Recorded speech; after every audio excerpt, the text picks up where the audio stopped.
નમસ્કાર દર્શક મિત્રો, હું શીતલ મહેતા ન્યૂઝ ઓફ કચ્છમાં આપનું સ્વાગત છે। જોઈએ આજના સમાચાર।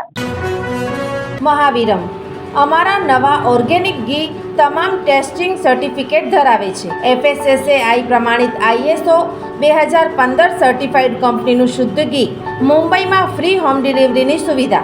મુખ્ય branch Bhayander. Mobile number 993011118586। Jhelam Mehta Ghatkopar 9322142999। Sheetal Mehta Bhuj 9408202004। Coaching કેન્દ્રો માટે સરકારે નવી માર્ગદર્શિકા જાહેર કરી। કોચિંગ સેન્ટરો ભ્રામક જાહેરાતો કરી શકશે નહીં।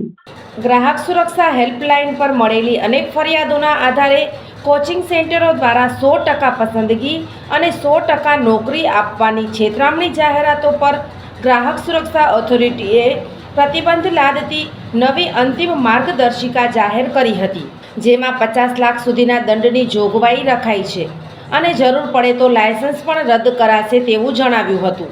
નવી માર્ગદર્શિકા મુજબ હવેથી અભ્યાસક્રમ અને સમય મર્યાદા, ફેકલ્ટી, ફી માળખું અને રિફંડ નીતિઓ, પસંદગી પ્રક્રિયાઓ તથા પરીક્ષા રેન્કિંગ ઉપરાંત નોકરીની ગેરંટી અને પગાર વધારા અંગે કોચિંગ કેન્દ્રો ખોટા દાવા કરી શકશે નહીં।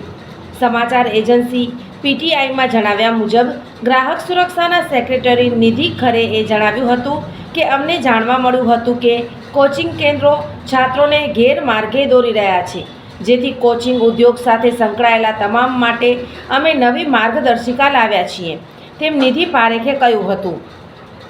માર્ગદર્શિકા મુજબ કોચિંગ સેન્ટરે જાહેરાતના પ્રારંભે જ ડિસ્ક્લેમર આપવું પડશે। તે ઉપરાંત લેખિત સમિતિ વિના સફળ વિદ્યાર્થીઓના ફોટો અને માહિતી પણ જાહેર કરી શકશે નહીં। આ સિવાય કેન્દ્ર અંગેની જાણકારી, સુવિધા, સુરક્ષા અને વિદ્યાર્થીઓની બેઠક વ્યવસ્થા અંગે પણ જાણકારી આપવી પડશે તેવું પણ ખરેએ જણાવ્યું હતું। UPSCના ઘણા વિદ્યાર્થીઓ આપમેળે પ્રિલિમ અને મેઇન્સની પરીક્ષા પાસ કરી લે છે, પણ ઇન્ટરવ્યૂ માટે માર્ગદર્શન લેવા કોચિંગ કેન્દ્રોમાં જાય છે। તેથી આ કેન્દ્રોમાં છાત્રો કયા કોર્સ માટે જોડાયા હતા તેની પણ વિગતો આપવી પડશે। જો તેમાં કોઈ ખામી જણાય તો દંડની જોગવાઈ પણ માર્ગદર્શિકામાં રખાઈ હોવાનું ખરેએ ઉમેર્યું હતું। સોફ Kutch power by Opal electronics, LG best shop, Vijaynagar road Bhuj, Rambagh road Adipur.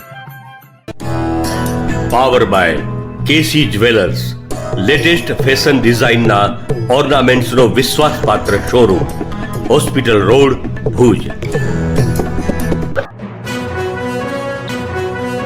દર્શક મિત્રો, આજે તારીખ 14 નવેમ્બર 2024। આ હતા આજના સમાચાર। આવતીકાલે ફરી મળીશું, ત્યાં સુધી મને રજા આપશો। નમસ્કાર।